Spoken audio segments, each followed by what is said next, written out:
World's biggest astrology community in Tamil. Online Astro TV, வாழ்வின் வெளிச்சம். Online astro டிவியை கண்டு மகிழுங்கள். நம்முடைய துணை செயலாளர் தனபாக்கிய மேடம் அவர்களுடைய சொற்பொழிவு. ஒவ்வொரு மாதமும் அவங்க பேசக்கூடிய தலைப்பில் ரொம்ப சூட்சமான கருத்துக்களை நமக்காக கொடுத்துட்ருக்காங்க. நம்ம நிர்வாகிகளுடைய ஜாதகத்தையே எடுத்துக்காட்டு ஜாதகமாக எடுத்து மிக சிறப்பான தகவல்களை கொடுப்பாங்க. அந்த வகையில் இந்த மாதம் அவங்க பேசியிருக்கக்கூடிய தலைப்பு மாற்றம் தரும் மரபணு ஜோதிடம் அப்படிங்கிற தலைப்பில் பேச போகிறாங்க. அதன் மூலிமா பணம் எப்படி கிடைக்கும், பதவி எப்படி கிடைக்கும், புகழ் எப்படி கிடைக்கும் அப்படிங்கிற கான்செப்ட். நம்ம யூஸ்வலாக நான் ஜோதிடத்தில் அடிக்கடி சொல்லுவேன், டிஎன்ஏ அஸ்ட்ராலஜி மாதிரி ரொம்ப சிம்பிளான அஸ்ட்ராலஜி எதுவுமே கிடையாது. ரொம்ப எளிமையாக அதில் பலன் எடுக்க முடியும், 200% துல்லியமாகவும் எடுக்க முடியும். நம்முடைய கர்ம பதிவில் தான் எல்லா விஷயமும் இருக்குது. 27 நட்சத்திரங்களுக்கும் ஒரு கர்ம பதிவு இருக்கும். அந்த நட்சத்திரங்கள் அந்த கர்மாவை சுமந்துக்கிட்டு வருதுன்னு அர்த்தம். அது நல்ல கர்மாவா கெட்ட கர்மாவான்னு சொல்லி நம்ம ஆராய்ச்சி பண்ணும்போது மிக சிறப்பாக அந்த டிஎன்ஏ ஜோதிடத்தை எடுக்க முடியும். நான் ஜாதகம் பார்க்குறதே 95% டிஎன்ஏ வச்சு தான் பார்ப்பேன். அவ்வளோ சிறப்பான விஷயங்கள் அதுக்குள்ளே இருக்குது. அதை சார்ந்த தகவல்களையும் சூட்சமங்களையும் இன்றைக்கி நமக்கு மீட்டிங்கில் கொடுக்க போகிறாங்க. நம்முடைய துணை செயலாளர் தனபாக்கியம் மேடம் அவர்களை பேச வருமாறு அன்புடன் அழைக்கின்றேன். குரு வாழ்க, குருவே துணை. ஜோதிட பிரபஞ்ச குழு அறக்கட்டளை நடத்தும் 56வது கருத்தரங்குக்கு வருகை புரிந்த அனைவரையும் வருக வருக என வாழ்த்தி வரவேற்கிறேன். ஆன்லைன் அஸ்ட்ரோ டிவி நேயர்கள் அனைவருக்கும் என்னுடைய சிரம் தாழ்ந்த வணக்கங்களும் வாழ்த்துக்களும். இன்றைய தலைப்பு நம்ம குருஜி சொல்லியிருக்காரு, மரபணு ஜோதிடம், மாற்றம் தரும் மரபணு ஜோதிடம் சொல்லியிருக்காரு. இன்றெடுத்த தாய் தந்தையின் பாதம் பணிந்து குலதெய்வ ஆசையோடு குருவின் அருளோடு மாற்றம் தரும் மரபணு ஜோதிடம் அப்படிங்கிற தலைப்பில் பேசுகிறேன். மரபணு ஜோதிடம் பொதுவாகவே மரபணு அப்படின்னா எல்லாத்துக்குமே தெரிஞ்ச விஷயம் என்னென்னா டிஎன்ஏனா மரபணு அப்படிங்கிறோம். ஜோதிடத்தில் ஒரு பெரிய விஷயம் எல்லாருமே சொல்லுவோம், எந்த கோள்களை பற்றி பேசினாலும், என்ன திசாபுத்தி நடந்தாலும், என்ன உங்களுக்கு யோகங்கள் இருந்தாலும், அண்ணன் சொன்ன மாதிரி நாம யோகங்கள் கரணம் என்ன கடைசியில் என்ன சொல்லுவோம், எல்லாம் உங்களுடைய கர்மா. அப்போ இந்த கர்மா அப்படிங்கிற விஷயத்தை சுட்டி காட்டக்கூடியது தான் மரபணு ஜோதிடம். மரபணு என்பது கர்மா தொடர்பு அப்படிங்கிறோம், கர்மா வழி. மரபணுங்கிறது என்ன சொல்கிறோம், டிஎன்ஏ அப்படிங்கிறது கர்ம பதிவு அப்படின்னு சொல்கிறோம். நிறையா பேர் சாபங்கள் தோஷங்கள்ன்றாங்க. எங்களுடைய ஆராய்ச்சியில் அது நாங்கள் எனர்ஜின்னு சொல்கிறோம், ஆற்றல் அப்படின்னு சொல்கிறோம். ஆற்றல் அப்படின்னா அந்த கிரகத்தினுடைய ஆற்றல் plus or minus, positive or negative நமக்கு கிடைக்கும் அப்படிங்கிற விஷயந்தான். எந்த ஒரு கிரகமும் முழு சுபரும் அல்ல, முழு அசுபரும் அல்ல. நன்றும் தீதும் பிறத்தர வாராங்கிற மாதிரி எந்த கிரகங்களிலிருந்தும் முழு நன்மையும் கிடைக்காது, முழு தீமையும் நடைபெறாது. எந்த பாவமும் முழு நன்மையும் செய்யாது, முழு தீமையும் செய்யாது. இதுதான் ஜோதிட விதி, சரியா? அப்போ மரபணு ஜோதிடம்னு சுட்டி காட்டக்கூடிய விஷயம் கர்ம பதிவு அப்படிங்கிறது. ஃபஸ்ட்டு பொதுவாக நம்ம ஜோதிடத்தில் எல்லாரும் சொல்கிற வழிமுறையிலே வந்துடலாம். அதுக்கப்புறம் என்னுடைய ஆராய்ச்சியை பற்றி நான் சொல்கிறேன். இப்போது கிரகங்கள் பிறந்த நட்சத்திரங்கள், மரபணு ஜோதிடம் எதை சார்ந்தது யாருக்காவது தெரியுமா? டிஎன்ஏ அஸ்ட்ராலஜிங்கிறது எதை சார்ந்தது? யாராவது ஒருத்தங்க டிஎன்ஏ அஸ்ட்ராலஜி மரபணு ஜோதிடம் எதை சார்ந்தது? நட்சத்திரம், நட்சத்திரத்தை சார்ந்தது தான் மரபணு ஜோதிடம். சாரம், சாரம் பார்க்கா ஜோதிடன் சோரம் போவான் அப்படின்னு ஜோதிட பொலி இருக்கா இல்லையா? சாரத்தை எடுத்தால் அனைத்து விஷயங்களும் சொல்லலாம். நட்சத்திரம் அப்படிங்கிறது தான் முழுமையாக செயல்படக்கூடிய விஷயம். கோவிலுக்கு போனால் ராசியை சொல்கிறீங்களா, நட்சத்திரத்தை சொல்கிறீங்களா? முதல்ல இல்லை லக்னத்தை சொல்கிறீங்களா, தசாபுத்தியை சொல்கிறீங்களா? நட்சத்திரத்தை சொல்கிறீங்க. அப்போது ஜோதிடம்ங்கிறது நட்சத்திரத்தை பேஸ் பண்ணுறது. நட்சத்திரமே இல்லைன்னு சொல்கிறவங்களாம் இன்றைக்கி இருக்காங்க, அதை பற்றி பேச வேண்டாம்.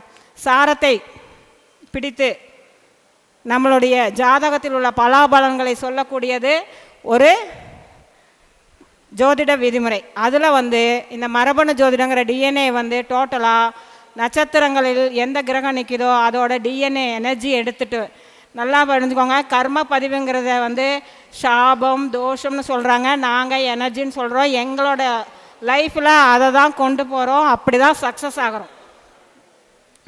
அப்போது ஒவ்வொரு கிரகமும் பிறந்த நட்சத்திரம் இருக்குது. எத்தனை பேர்த்துக்கு தெரியும் கிரகங்கள் பிறந்த நட்சத்திரம்? ஓரளவு. சூரியன் பிறந்த நட்சத்திரம் அஸ்தம். சூரியன் பிறந்த நட்சத்திரம் அஸ்தம். சந்திரன் மிருகசிரிஷம். செவ்வாய் உத்ராடம். புதன் அவிட்டம். குரு பூசம். சனி சுக்கிரன் மகம். சனி ரேவதி. ராகு பரணி. கேது ஆயில்யம். இதெல்லாம் கிரகங்கள் பிறந்த நட்சத்திரம். கிரகங்களுக்கும் நட்சத்திரங்கள் உண்டு இல்லையா? ஒரு உயிர் உருவாகுதுன்னா அது ஏதோ ஒரு நட்சத்திரத்தில் பிறந்திருக்கணுன்றது. நம்ம புல் பூண்டுக்கு கூட நட்சத்திரம் ஜோசியம் எல்லாம் சொல்ல தானே செய்கிறோம். ஏன்னா இன்றைக்கி உணவு தான் ஸ்பெஷல் ஜோதிடத்தில். எந்த நட்சத்திரத்தை சொன்னாலும் ஒரு உணவை சொல்லிடுறோம். புல் பூண்டையும் கூட நட்சத்திரமாக பார்க்க ஆரம்பிச்சிட்டோம். அப்போ எல்லாத்துக்கும் நட்சத்திரம் உண்டு, கிரகங்களுக்கு நட்சத்திரம் உண்டு. சரி, இதில் டிஎன்ஏ மரபணு அப்படிங்கிறது சுட்டி காட்டக்கூடியது வந்து என்னென்னா, சூரியனை எனர்ஜியாக கர்ம பதிவாக கொண்ட நட்சத்திரங்கள் அஸ்வினி, ஆயில்யம், அனுசம், புரட்டாதி. சூரியனுடைய எனர்ஜி, சூரியனுடைய கர்ம பதிவு, சூரியனுடைய சாபம், சூரியனோட தோஷம், எப்படி வேணால் வச்சுக்கலாம். நாங்கள் வந்து அதை ஆற்றலாம் மட்டும் வச்சுருக்கோம்.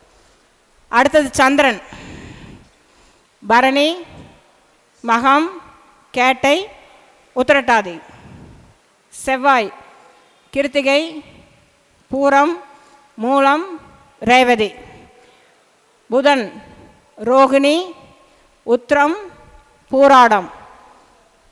குரு மிருகசிர்ஷம், அஸ்தம், உத்ராடம். சுக்கிரன் திருவாதிரை, சித்திரை, திருவோணம். சனி புனர்பூஷம், சுவாதி, அவிட்டம். ராகு பூசம், விசாகம், சதயம். கேதுவுக்கு எனர்ஜி இல்லை. ராகுவின் ஒரு பகுதி தான் கேது. ஸோ ஆற்றல் கர்ம பதிவு இல்லை. இதுதான் வந்து நம்ம ஜோதிடர்கள் நம்ம கொடுக்கப்பட்ட கிரகங்களுக்கான கர்ம பதிவுகள். சாபங்கள் சொல்ல, தோஷங்கள் சொல்ல. அப்போது இந்த ஆற்றலை நிர்ணயம் பண்ணி ஒரு கிரகம் ஒரு தசாபுத்தி நடத்துது, அல்லது ஒரு நட்சத்திரத்தில் நீங்கள் பிறந்திருக்கீங்க, ஒரு லக்ன புள்ளியில் பிறந்திருக்கீங்கன்னா இதோட எனர்ஜி எடுத்து சொல்லக்கூடிய விஷயந்தான் மரபணு ஜோதிடம். பொதுவாக எல்லோரும் மரபணு ஜோதிடம் ஒரு ஃபார்முலா வச்சு சொல்லிகிட்டு இருப்பாங்க. என்னென்னா, இப்போ ஒருத்தரோட படிப்போ, ஒருத்தரோட திருமணமோ, ஒருத்தருடைய வேலை அல்லது ஒருத்தருடைய தொழிலை நிர்ணயம் பண்ணக்கூடியது மரபணு ஜோதிடத்தை சொல்லலாம்னு சொல்கிறாங்க. ஆனால் என்னை பொறுத்தளவு எல்லா விஷயத்துக்குமே மரபணு ஜோதிடம் எடுக்கிறோம். எப்படி மரபணு அப்படிங்கிறது டிஎன்ஏங்கிறது வழியோ, அப்போ டிஎன்ஏக்கு முக்கியமாக சொல்லக்கூடிய ஒரு விஷயம் என்னென்னா திரிகோண பாவங்கள் அப்படிங்கிறது தான். ஜென்மம், அணுஜென்மம், திருஜென்மம் எடுக்கிறோம் இல்லையா? அப்போ 1, 5, 9 தொடர்புகள் தான் எந்த ஜோதிடத்திலையும் எந்த நட்சத்திரத்தில் எந்த கிரகம் நின்றாலும் அதே தான் சுற்றி சுற்றி உங்களுக்கு இயங்கும். ஃபார் எக்ஸாம்பிள், உங்கள் லக்ன புள்ளி அஸ்வினினா, அஸ்வினி எங்கே இருக்குது? மேசத்தில் இருக்குது. அடுத்தது அஸ்வினியோட திரிகோண ராசி என்னங்க? சிம்மம். அங்கே என்ன நட்சத்திரம் இருக்குது? கேதுபடியது மகம் நட்சத்திரம் இருக்குது. அடுத்தது திரிகோண ராசி என்னங்க? தனுசு. அங்கே என்னென்னு கேதுவின் நட்சத்திரம் இருக்குது? மூலம். ஆனால் இதில் என்னன்னா, 3மே கேதுவின் நட்சத்திரங்கள். ஆனால் 3க்குமே மரபணு ஒன்றானா கிடையாது. அஸ்வினினா சூரியன் இயங்குவார், மகம்னா சந்திரன் இயங்குவார், மூலம்னா செவ்வாய் இயங்குவார். மனிதனுடைய வாழ்க்கையில் இந்த 3 கிரகங்களோட இயக்கம்தான் அவனோட லக்னமாகவோ தசாநாதனாகவோ அல்லது சந்திரனாகவோ நின்றால் இந்த 3 கிரகங்களும் இயங்கும். எந்த பாவம் இயங்கினாலும் திரிகோண பாவங்கள், கேந்திர பாவங்கள் இயங்குமா இயங்காதா? இயங்கும். மொத்தம் ஒரு பாவம் இயங்கும் போது எத்தனை பாவம் இயங்கும்? யாராவது ஒருத்தங்க சொல்லுங்கள். இத்தனை பேர் ஜோதிடர்கள் இருக்கீங்களா? ஒரு பாவம் இயங்கும் போது எத்தனை பாவம் மொத்தமாக இயங்கும்? எத்தனை பாவம் இயங்கும்? 12 பாவம் வந்து ஜாதகருக்கு இயங்கும். ஆனால் ஒரே ஒரு பாவம் லக்னம் மட்டும் எடுக்கும்போது லக்ன திரிகோணமும் லக்ன கேந்திரமும் ஒரே நேரத்தில் இயங்குமா இயங்காதா? இயங்குமா இயங்காதா? 1ஆம் பாவம் இயங்கும் போது 3ஆம் பாவம் இயங்காதா? 1ஆம் பாவம் இயங்கும் போது 4ஆம் பாவம் இயங்கு, 7ஆம் பாவம் இயங்கு, 10ஆம் பாவம் இயங்கு. 1ஆம் பாவம் இயங்கும் போது 5ஆம் பாவம் இயங்கு, 9ஆம் பாவம் இயங்கும். ஒன்றாம் மாவை இயங்கும் போது ரெண்டாம் மாவை இயங்காது. ரெண்டாம் மாவை இயங்கும் போது 2 5 8 11, 2 6 10 இயங்கும். 3ங்கும் போது 3 6 9 12, 3 7 11 இயங்கும். அப்போது லக்ன கேந்திரங்களும் லக்ன திரிகோணம், லக்னில் எந்த பாவமாக, இந்த இடத்துல பாவத்துள் பாவம் தான், இங்கே பாவமாக தான் இயங்கணும். டிஎன்ஏ அஸ்ட்ராலஜியை பொறுத்தளவு பாவத்தை எடுக்கும்போது தான் சக்ஸஸ். 100% சக்ஸஸ் கொடுக்கறது பாவத்தில் தான். அப்போது ஒரு தசாநாதனோ ஒரு சந்திரனோ ஒரு லக்னமோ எந்த பாவத்தில் நிற்கிறதோ அந்த நட்சத்திரத்தினுடைய டிஎன்ஏ அதே நட்சத்திரத்தில் இருக்கக்கூடிய கேந்திர திரிகோண தொடர்புகளில் இருக்கக்கூடிய நட்சத்திரங்களின் டிஎன்ஏவும் சேர்ந்து தான் மரபணு இயக்கமாக இருக்கும். ஒருத்தர் வெற்றியாளராக, உதாரணத்துக்கு ஒரு தசாநாதன் ஒரு அஸ்வினியில் நிற்கிறாருன்னா அவரோட இயக்கம் 50% சூரியனோட டிஎன்ஏவாக இருக்கும். மீண்டும் சந்திரன் செவ்வாயோட இயக்கத்தில் இருந்தால் அந்த தசா முழுவதும் அந்த இயக்கத்தில் அவர் வெற்றி பெறுவார். இதுதான் மாற்றம் தரும் மரபணு ஜோதிடம். இப்படி நாங்கள் எடுத்துட்டு அதை இயக்க ஆரம்பித்ததில் சக்ஸஸ்ஃபுல்லாக நிற்கிறோம். நானே உதாரணம். எங்களை ஃபஸ்ட்டே சொல்லிட்டேன், நான் என்ன டாபிக் எப்படி பேசுகிறதுன்னு தெரியல. டாப்பிக்கை போட்டாச்சு. அவர் சொன்னார் உதாரண ஜாதகம் எங்களோட சொல்லி தான் பேசுவேன்னாரு. சரி, அதையே பேசிடுவோம். அப்போ நான் ஃபஸ்ட்டு என்னோடய ஜாதகத்தையே சொல்லுவேன். என்னோடய லக்ன புள்ளி ஃபஸ்ட்டு மரபணு ட்ரெடிஷ்னலாக ஒரு குடும்பத்தில் இயங்கும் அல்லது கூட பயணிக்கவர்களோட இயங்கும் அல்லது 1 5 9 1 4 7 10 இயங்கும்னு சொல்லிட்டேன். அப்போ இதெல்லாம் கரெக்டாக இருக்கணுமா இல்லையா? அதுக்கு நம்ம உதாரணம் பார்க்கணுமா இல்லையா? என்னுடைய லக்ன புள்ளி என்ன தெரியுமா? அஸ்தம். அண்ணா கொஞ்ச நேரத்துக்கு முன்னால் சொல்லிட்டு இருந்தார், அஸ்தம் கண்ணி அஸ்தம் கண்ணி அஸ்தம் கண்ணி, நானே தான்ற மாதிரி இருந்தது. அப்போ நான் அஸ்தத்தில் பிறந்துட்டேன். லக்ன புள்ளி என்னென்னா அஸ்தம், அதோட எனர்ஜி குருவா.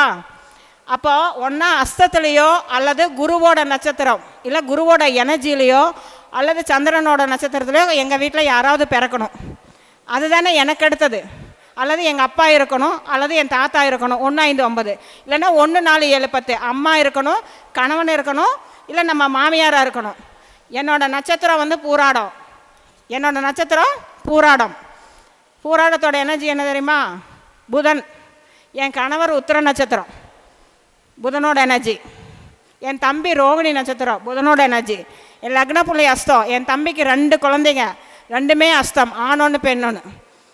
வந்துருச்சா அந்த தொடர்பு, ஃபேமிலி தொடர்பு? ஆமாம், என் தம்பி பொண்ணு அஸ்தம், இந்த தம்பி பொண்ணு அஸ்தம். அதை சொல்லலைன்னு கவலைப்படுறாரு.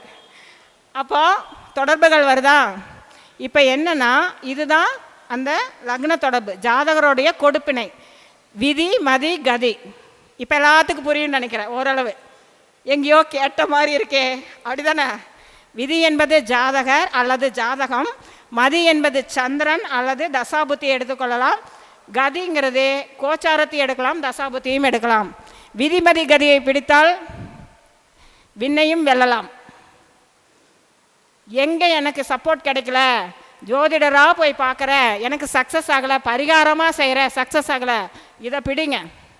ஒன்றால் லக்னம் சொல்கிற விஷயத்தை கடைப்பிடிங்க. இப்போ நான் அஸ்தம் சொல்லிட்டேன்னா என்னோடய லக்னம் அஸ்தம் சந்திரனா, அதோட எனர்ஜி குருவா. அப்போ நான் வாழ்க்கையில் முன்னேறணும்னா அந்த 1 4 7 10 எங்கிறதுன்னு சொல்லிட்டேன்னா லக்னத்திலேயே தான் 10ஆம் இடம் வருது, 7ஆம் இடம் வருது, 4ஆம் இடம் வருது. நான் வாடிக்கையாளரை எப்படி சந்திக்கணும்? குருவாக சந்திக்கணும். எனர்ஜி குரு. குரு தொழில் பண்ணுறேன்னா தொழில் என்ன பண்ணணும்? குரு தொழில் வருதா? சந்திரன் பூராடமா, என்ன எனர்ஜி? புதனுடைய எனர்ஜி. அப்போ அந்த என்னோட சந்திரன் 4ஆம் இடத்துல இருக்குது. 4ஆம் இடம் 10ஆம் இடத்தோட கேந்திர தொடர்பு பெறுதா? அப்போ என்ன வருது? என் தொழில் புதனோட தொழில், ஜோதிடம் புதனோட தொழில் வந்துருச்சா? தசாபுத்தி ராகு தசை நடக்குது. இப்போ நான் ஆல்ரெடி செவ்வாதசையில் இருந்தேன், அது சந்திரனோட எனர்ஜியில் இருந்துச்சு. டூரிசம் பண்ணியிருந்தேன். சந்திரன் என்னங்க? பயணம். செவ்வாதசையில் நிறையா பிஸ்னஸ் பண்ணோம். என்னென்னா சீட்டெல்லாம் நடத்தணும், நிறையா வங்கியில் பணிபுரிஞ்சேன், எல்லாமே பணமோட சந்தது. எனக்கு லாபஸ்தானமா அது சந்திரனுங்கிறது? சீட்டுங்கிறது 11ஆம் இடமா? அப்போ செவ்வாதசை, அந்த சந்திரனும் அங்கே வேலை செய்கிறாரா? அது 7ஆம் இடத்துல இருக்குது. அடுத்தது இப்போ நடக்கிறது ராகுதசை. ராகு நிற்கிறது பூரமுடைய நட்சத்திரமான சுக்கிரனுடைய நட்சத்திரம். ஆனால் எனர்ஜி என்னங்க பூரத்துக்கு? செவ்வாவோட திரிகோணம் எடுத்துக்கோங்க. செவ்வாய் திரும்பி எங்கே வருது? தனுசுலையும் மேசத்துலேயும் தான் அந்த திரிகோணம் வருது, பூரத்தோட திரிகோணம். பூராடம் புதன் எனர்ஜியா? ஜோதிடம் வந்துருச்சா? பரணினா சந்திரனோட எனர்ஜியா? இப்போ என்ன பண்ணுறோம், அதிகமாக டூரிசம் பண்ணிகிட்ருக்கோம். சஸ்டிக் அகாடமியில் நம்ம தலைவரோட அருளால் நாங்கள் வந்து டூரிசமில் நல்லா சம்பாரிச்சிட்ருக்கோம். அப்போ அந்த வேலை வருதுங்களா? சரி, அப்போ வந்து பூரம் அப்படிங்கிற விஷயம் செவ்வாய் வந்துருச்சு, ராகு திசை நடக்குது. அப்போ அதுக்கான தொழில் அப்படிங்கிறத பார்க்கும்போது ராகுனா என்ன, தந்திரம் எந்திரம் மந்திரம் எல்லா விஷயமே ஜோதிட ரீதியாக வருதா? அப்போ அந்த தொழில் சக்ஸஸ் கொடுக்குதா? இப்போ நடக்கிறது வந்து புத்தி வந்து எனக்கு புதன் புத்தி போயிட்டுருக்கு, முடிய போது அடுத்தது கேது புத்தி வருது. ஆனால் புதன் புத்தியும் எனக்கு நிற்கிறது பார்த்திங்கன்னா சனியோட இதில் சந்திரனோட எனர்ஜி. அப்போ பயணத்தால் வருமானம். சனிங்கிறது என்ன, ஆல்ரெடி நம்ம மக்களை சந்திக்கக்கூடிய விஷயம், மக்களுக்காக இயங்கக்கூடிய விஷயம் 7ஆம் பாவத்தில் இருக்குது. அப்போ மக்களை சந்திக்கக்கூடியது அப்படிங்கிறது அந்த 7ஆம் பாவம், மக்களுக்காக சர்வீஸ் பண்ணக்கூடியதுங்கிறது அந்த இது. அப்போது அங்கே சனி சந்திரன் அப்படிங்கும்போது புதனும் சேரும்போது மக்களுக்காக, சந்திரனா ஆலோசனை வழங்குதல் சொல்லலாமா, புதனுங்கும் போது அந்த புத்தி கூர்மை, நம்மளோட விஷயத்தை பயன்படுத்தி இன்னொருத்தர் மனசை சரி பண்ணுறோம். அப்போது எல்லாமே இந்த டிஎன்ஏ மூலமாக எடுத்துக்க முடியுமா நம்ம தொழிலை? சரி, அடுத்தது தலைவர் வருத்தப்படுவார், இவங்க ஜாதகத்தையே பேசிகிட்டு இருக்காங்க, இவங்க புராணத்தை யாருப்பா கேட்டாங்கன்னு. அவருக்கே வருவோம், அவருக்கு எல்லாமே தெரியும். உங்களுக்கு விருச்சிக லக்னம் துளாராசி ரெண்டுமே விசாகம், டிஎன்ஏ அணிஞ்சு ராகு. இப்போதைக்கு அவர் ராகுல வந்தாராலையோ, பிறந்தோடனே ராகுல வந்தாராலையோ, இப்போதைக்கு அவர் ராகுவோட பிடியில் தான் இருக்கார். என்ன, யாராவது ஒருத்தங்க சொல்லுங்கள், ராகு பிடின்னா என்ன?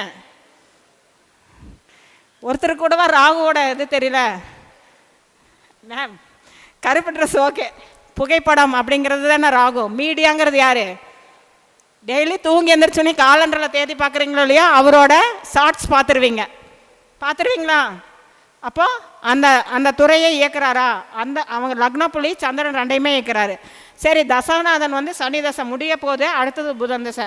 சனி தசை வந்து அவருக்கு வந்து சனி உத்திராடம் சாரம், கரெக்டுங்களா குருஜி? உத்திராடம் குருவோட எனர்ஜி. உத்திராடத்துக்கு திரிகோணத்தில் எடுத்தோம்னா கிருத்திகையும் உத்திரமும் வரும். உத்திரம் திரும்பியும் புதனே வந்துடும், ஜோதிடம் வந்துடுது. கிருத்திகைங்கும் போது செவ்வாய் வரும். Electrical electronics engineering BE gold medalist சனி தசையில், கரெக்டாக சம்மந்தப்படுதாங்க. சூரியன் செவ்வாயெல்லாம் வந்துடுதா? அப்புறம் இப்போ என்ன பண்ணுறாரு, குரு தொழில் பண்ணிகிட்ருக்காரு. அடுத்தது அவருக்கு புதன் தசை வருது. புதன் எங்கே இருக்குது, யாருக்காவது தெரியுமா ஒரு ஜாதகம்?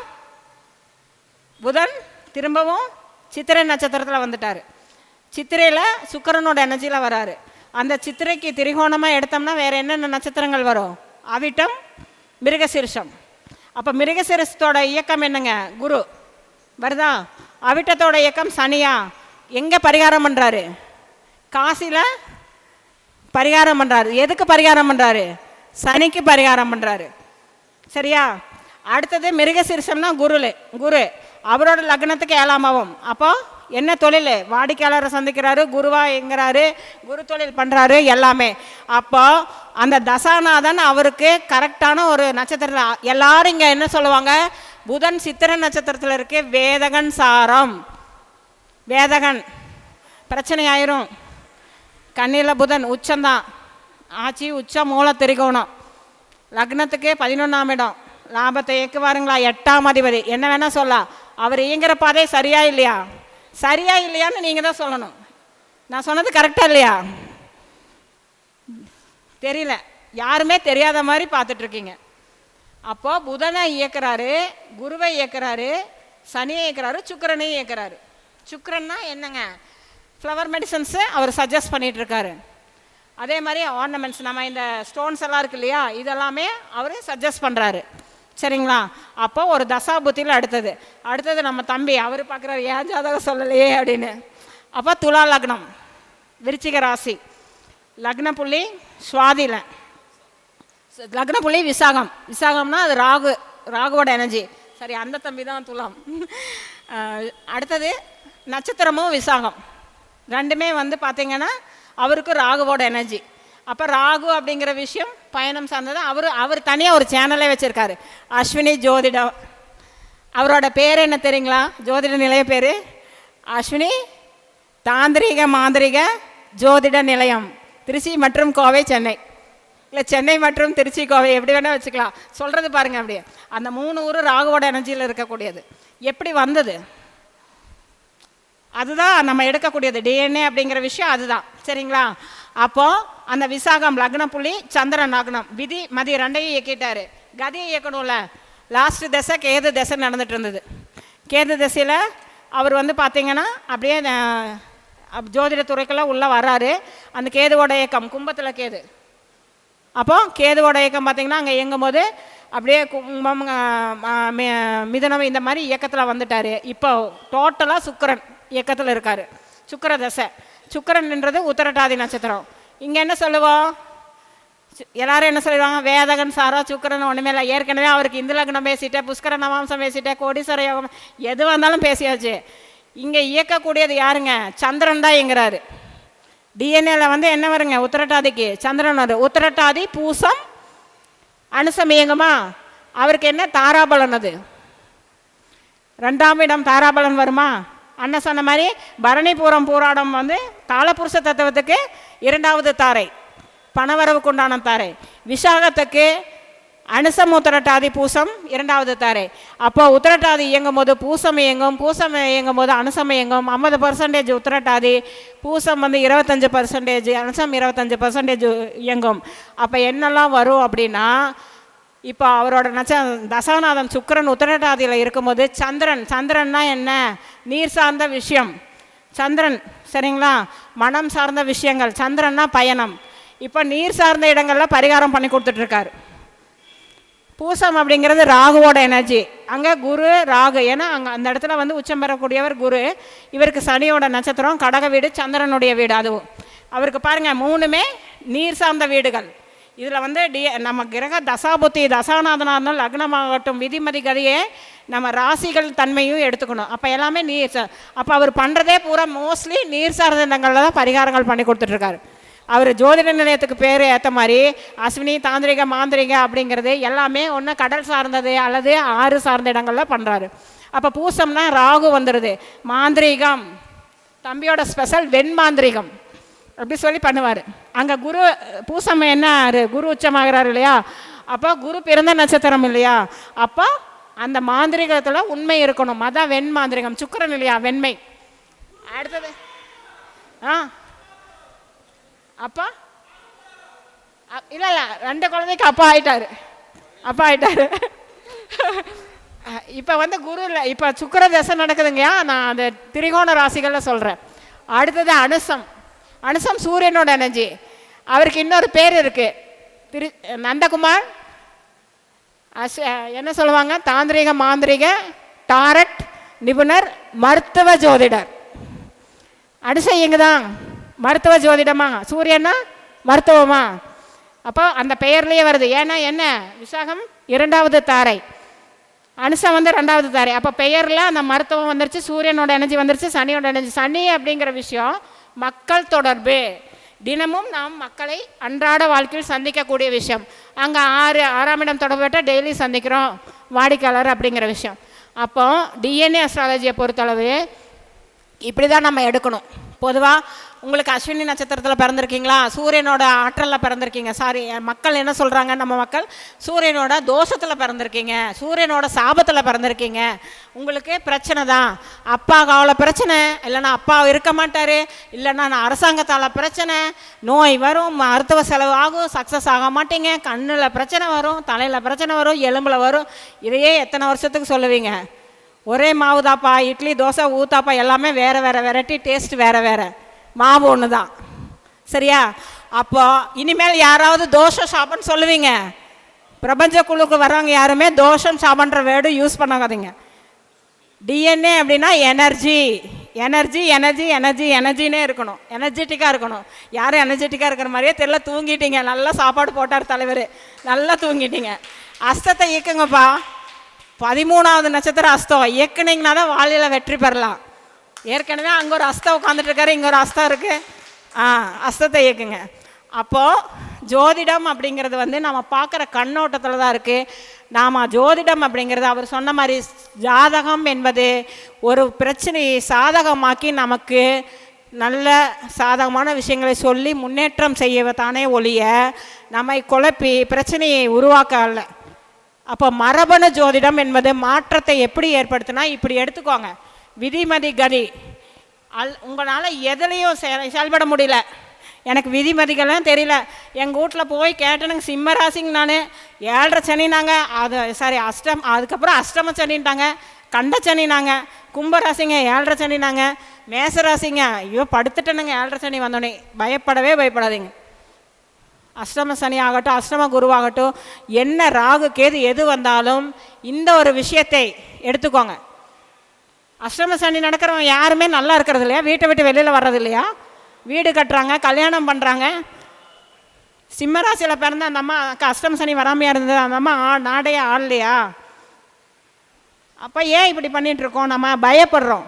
காரணம் சரியான புரிதல் இல்லை, சரியான கோணத்தில் ஜோதிடத்தை நாம் பார்க்கவில்லை.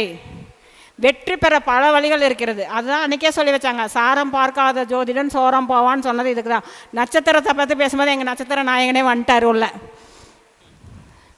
அப்போது நட்சத்திரம் அப்படிங்கிறது ரொம்ப உண்மை. அந்த நட்சத்திரத்தில் நம்ம எப்போவுமே போல் ஒரு கிரகம், நம்ம நட்சத்திரம்னா அந்த நட்சத்திரம் அஸ்வினினா கேதுன்னு மட்டும் எடுத்துக்கிறோம். அந்த கேது இயங்கும்போது என்னெல்லாம் இயங்குன்னு இப்போ நான் சொல்லியிருக்கேன். கேது இயங்கும்போது சூரியன் இயங்குவார், சந்திரன் இயங்குவார், செவ்வாய் இயங்குவார். இப்படி ஞாபகம் வச்சுக்கோங்க. ஒரு நட்சத்திரம் இயங்கும் போது அது திரிகோண ராசிகளில் இருக்கக்கூடிய மரபணு டிஎன்ஏ எனர்ஜி ஆற்றல் இயங்கும். அதை வைத்து நீங்கள் கண்டிப்பாக வாழ்வில் முன்னேறலாம். இப்போ நாங்களாக தேர்ந்தெடுக்கலை, பிரபஞ்சம் எங்களை தேர்ந்தெடுத்துருச்சு அந்த வேலைக்கெல்லாம். அதானே உண்மை. நாங்கள் அவரும் பிஇ படித்தார், நானும் எலக்ட்ரானிக்ஸ் தான், எல்லாருமே படிச்சிருக்கோம். அவரும் என்ஜினியரிங் தான். எல்லாம் நாங்கள் ஏன் அந்த வேலை பார்க்கல, ஜோதிடத்துக்கு வந்தோம். காரணம் என்ன? நான் பேங்க்கில் வேலை பண்ணேன், டீச்சராக ஒர்க் பண்ணேன், ஏகப்பட்ட பிஸ்னஸ்ஸு. கடைசியில் ஜோதிடத்துக்கு எப்போ வந்தேன்? இந்த ராகு புத்தியில் அதிகமாக வந்தேன், ராகு திசை தொடங்கணுன்னே. காரணம் என்னென்னா, ராகு முழுசாக யாராக இயங்குறாருங்க? செவ்வாயை விட புதனாக இயங்குறாரு. எப்படி? திரிகோணத்தில் பூராடத்தில் தான் இயங்குறாரு. அப்போ ஜோதிடத்தில் தான் காசு சம்பாதிக்கிற யோகம் இருக்குது. எனக்கு ஜென்ம நட்சத்திர பூராடன்னு நான் ஜோதிடம் சொல்லாமல் விட்டுட்டேன்னா என்ன ஆகுறது மக்கள்? ஜோதிடம் பூராடம் ஜோதிடம் என்ன, அது தானே புதனோட எனர்ஜி தானே. அப்போ நான் ஜென்ம நட்சத்திரத்தை ஏற்க மாட்டேன்னு ஜோசியம் சொல்லாமல் போனேன்னா எனக்கும் நஷ்டம், மக்களுக்கும் நஷ்டம். பிரபஞ்சம் கொடுத்த விஷயத்தை நம்ம வெளிப்படுத்தாமல் விட்டுட்டோன்னு அர்த்தம். ஸோ மரபணு ஜோதிடம் என்பது இதுதான். வச்சுக்கலாமா? எனவே எனக்கு வாய்ப்பு கொடுத்த எங்களது பிரபஞ்ச குழு நிர்வாகிகளுக்கு ரொம்ப ரொம்ப நன்றி. நல்லா ஞாபகம் வச்சுக்கோங்க, விதிமதி கதி. கோச்சாரத்தை நான் சொல்லாமல் விட்டுட்டேன். கோச்சாரத்தையும் இந்த மாதிரி தான் எடுக்கணும். தசாபுத்தி மற்றும் கோச்சாரத்தை கதியாக நம்ம செயல்படக்கூடிய விஷயமாக எடுக்கணும். இப்படி எடுத்துக்கோங்க. கண்டிப்பாக மரபணு ஜோதிடம் மற்றும் இல்லை, நம்மளோட ஜோதிடம் என்பதே நம் வாழ்வில் மிகப்பெரிய மாற்றத்தை கொடுக்கக்கூடிய ஒரு பொக்கிஷம். இந்த ஜோதிடத்தை சரியான முறையில் சரியான நபரிடம் நீங்கள் பார்த்து உங்கள் வாழ்க்கையில் எல்லா வெற்றியும் பெறணும். எல்லாம் வல்ல கால பைரவர் உங்களுக்கு அருள் புரியட்டும். நன்றி. வாழ்க வளமுடன், வாழ்க வளமுடன், வாழ்க பணமுடன். என்னோடய ஃபோன் நம்பர் 6374414928. நன்றி. நம்முடைய துணை செயலாளர் அவர்கள் மிக சிறப்பான முறையில் மரபணு ஜோதிடத்தை பற்றி மிக அழகான சொற்பொழிவை கொடுத்தாங்க. ஏற்கனவே சொன்ன மாதிரி மரபணு ஜோதிடத்தின் மூலிமா 200% நம்ம ஜாதகத்தில் துல்லியமாக பலன் எடுக்க முடியும். பரிகாரங்கள் கூட நாங்கள் இந்த மரபணு ஜோதிடத்தை அடிப்படையாக வச்சு தான் எடுப்போம். தினசரி கோச்சாரத்தில் கூட இந்த மரபணு ஜோதிடம் வேலை செய்யும். இன்றைக்கி என்ன நட்சத்திரம் ஓடிட்டு இருக்குங்க? பூசத்தோட டிஎன்ஏ என்னது? ராகு. இன்றைக்கி எங்கள் ஒய்ஃப் 3 சட்டை எடுத்து வச்சுருந்தாங்க. ஆனால் எனக்கு இந்த சட்டை மேலே தான் ஆர்வம் போச்சு. ஸோ அப்போ நாம் சட்டை போடுறோன்னு நினைக்கிறோம். அதில் நம்மளுடைய சிந்தனையே இன்றைக்கி ராகுவோட இயக்கத்தில் கருப்பு சட்டை போடணும் அப்படிங்கிற எண்ணத்தை கொடுக்குது. அதுக்கு 20வது நட்சத்திரமே பூசம் இன்றைக்கி. ஸோ இந்த மாதிரி ஒவ்வொரு இயக்கமும் இந்த டிஎன்ஏக்குள்ளே இருக்குது. அப்புறம் பூபதி அண்ணா வந்தார், நாளைக்கு பர்த்டே தம்பி அப்படின்னாரு. சரி, நாளைக்கு பர்த்டே அன்றைக்கி சந்திக்க முடியாது, இன்றைக்கி சனிக்கிழமை. அதனால் அண்ணா ரொம்ப நாளாக கேட்டுட்டு இருந்தார், நீ தைத்துளைக்காரனும் உன் கையால் எனக்கு ஒரு ட்ரெஸ்ஸு வாங்கி கொடுக்கணும் அப்படின்னார். கண்டிப்பாக வாங்கி கொடுக்குறேண்ணா அப்படின்னு சொன்னேன். இந்த இடத்துல ஒரு விஷயத்தை புரிஞ்சுக்கணும். இப்போ டிஎன்ஏவை பற்றி பேசினாங்க. அவருக்கு ட்ரெஸ்ஸு வாங்கி கொடுக்குறனால எனக்கு பல லட்சம் மதிப்புள்ள பொருட்கள் சேரும். அது எப்படி? அதில் டிஎன்ஏ ரிலேட்டடாக ஒரு சூட்சமும் இருக்குது. அதாவது எனக்கு விருச்சக லக்னம், 11ஆம் அதிபதி புதன், அவர் போய் சித்திரை நட்சத்திரம் நிற்கிறார். சித்திரையோட கர்மப்பதிவு சுக்கிரன். சித்திரைனாலே வஸ்திரன்னு அர்த்தம். 11ஆம் இடம்னா அண்ணன் அர்த்தம். அப்போ அண்ணனுக்கு வஸ்திரதானம் பண்ணால் எனக்கு 11ஆம் பாவம் இயங்கும். இது ஏன் சொல்ல வரேன்னா, உங்களுக்கு நிறைய பேர் தானாக உதவி கேட்பாங்க. உதவியோ இல்லை ஒரு அன்பளிப்பாவோ இல்லை ஒரு ஆசைப்பட்டு விருப்பப்பட்டு கேட்பாங்க. அதில் குறிப்பாக நான் ஏற்கனவே வகுப்பில் சொல்லியிருக்கேன், யாரெல்லாம் காற்று ராசியில் பிறந்திருக்கீங்களோ, காற்று லக்னத்தில் பிறந்திருக்கிறீங்களோ, மிதுனம் துலாம் கும்பம்லாம் யாராவது ஆசைப்பட்டு ஏதாவது கேட்டால் உங்களால் முடிஞ்ச ஒரு விஷயத்தை நிறைவேற்றிடுங்க, அவங்க விருப்பத்தை நிறைவேற்றுங்க. அப்போ தான் உங்களுடைய விருப்பத்தை இந்த பிரபஞ்சம் நிறைவேற்றும். நான் பிறந்தது துலா ராசி. ஸோ அப்போ யாருமே ஆசைப்பட்டு எனக்கு இது வாங்கி கொடுங்க அது வாங்கி கொடுன்னு கேட்டாங்கன்னா, அவங்க கேட்குற மதிப்பை என்னால் முடியும் அப்படின்னா அடுத்த செகண்ட் யோசிக்காமல் நான் அதை பண்ணிவிடுவேன். அதே மாதிரி உங்களுக்கு புண்ணியம் நிறையா இருந்ததுன்னா உங்களுடைய தசாபுத்திகளுக்கு ஏற்ற மாதிரி, உங்கள் ஜாதகத்துக்கு ஏற்ற மாதிரி சில தான தர்மங்கள் பண்ணுற மாதிரி உங்களுக்கு வேண்டப்பட்டவர்களோ உங்கள் சுற்றுச்சூழல் இருக்கிறவங்க உங்களுக்கு அந்த உதவியை கேட்டு வருவாங்க. அதை கொஞ்சம் காது கொடுத்து கேட்டு அந்த உதவியை மறுக்காமல் பண்ணுங்க. அதை பண்ணிங்கன்னா அது உங்களுக்கு சிறப்பாக இருக்கும். ஆக்சுவலாக எனக்கு 2 குடைவன் யார்? விருச்சக லக்னத்துக்கு 2 குடைவன் யார்? குரு. இப்போ கோச்சாரத்தில் எங்கே போயிட்டுருக்கு? மிதனத்தில் 8ஆம் இடத்துல போகுதா? 2-8னா என்ன தொடர்பு? 2-8னா கண் பிரச்சனைன்னு அர்த்தம். எனக்கு எப்போ குரு 8ல் போச்சோ அப்போ கண்ணாடி வாங்கி கொடுங்க, கண் பிரச்சனைன்னு சொல்லிட்டு நிறைய பேர் உதவி கேட்டு வந்தாங்க. எல்லாருக்குமே அந்த கண்ணாடி வாங்கி கொடுத்துட்டே இருந்தேன். அது பரிகாரம் ஆயிடுச்சு. எல்லோரும் என்ன சொல்லுவாங்க? 2 குடைவன் 8ல் போனால் பொருளாதார தடை வந்துடும்னு சொல்லுவாங்க. யாரெல்லாம் பிரபஞ்சத்தோடு இணைஞ்சிருக்கீங்களோ அவர்களுக்கு பிரபஞ்சமே பரிகாரத்தை கொடுக்கும். 2 குடைவன் 8ல் போயும் நல்ல வருமானம் வந்துட்டு தான் இருக்குது. வருமான தடையில் ஒன்றும் வரல. சரிங்களா? இது ஏன் சொல்ல வரேன்னா, ஜாதகம் பார்க்கும்போது விதியை சொல்வது வேறு. ஆனால் அந்த விதிக்கான பரிகாரம் விதிவிலக்காக சில பேர் லைஃப்பில் நடந்துடும். அதை புரிஞ்சுக்கிற தன்மை ஒவ்வொரு ஜோதிடருக்கும் வேணும். ஸோ நான் சொல்லிகிட்டே இருந்தேன். மாணிக்கமையாவே போய் வாங்கிட்டு வந்துட்டார். எங்கேருந்து வாங்கிட்டு வந்திருக்காரு? ராம்ராஜ் காட்டன். ராம்னா என்ன? புனர்பூச நட்சத்திரம். ஸோ அப்போ அதுலேயும் ஒரு சூட்சமும் இருக்குது. ஸோ அந்த மாதிரி இன்றைக்கி அண்ணாவுக்கு நாளைக்கு பர்த்டேவாக இருந்தாலும் பிரபஞ்ச குழு சார்பாக இன்றைக்கே அவருக்கு நம்ம என்ன பண்ணுறோம், ஆனால் சொல்லி தான் அனுப்புனேண்ணா காரணமாக எல்லா கலர் வாங்கிட்டு வாங்க அப்படின்ட்டு. ஸோ மிக சிறப்பான முறையில் சொற்பொழிவு வழங்கிய தனபாக்கி மேடம் அவர்களுக்கு நம்முடைய ஒருங்கிணைப்பாளர் நந்தகுமார் அவர்கள் பொன்னாடை போற்றி கௌரவிப்பார்.